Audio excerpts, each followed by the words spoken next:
Hey guys, let's see how you can have your Tapo C425 working on a MacBook. As you can see, I have my MacBook here and my cell phone, and with the Tapo app I can see the camera live, and I can use the same app back here on the MacBook and make it work as well.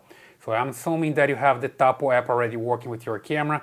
If you don't, you just need to go to the App Store, download the TP-Link Tapo app, and create your account, log in, and add a camera. All right, I have another video here in the channel where I show how to set up the Tapo app.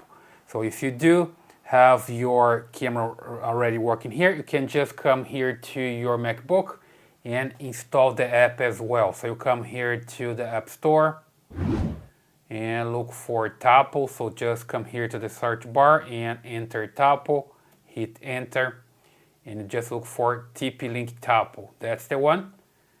Just open the app and then you can log in with your account the same way you do with your cell phone. And here you have everything working the same exactly way, right? You have every single camera and device here. Then I can just come here to the Tapo C425 and I have the camera working live, all right?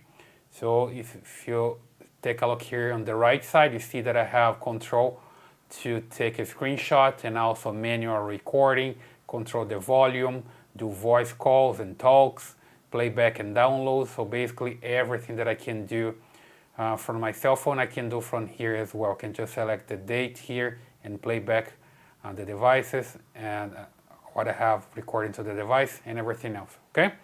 So pretty simple. Basically, you just need to use the same app that you use on your iPhone or your Android back there on a MacBook. I hope that helps.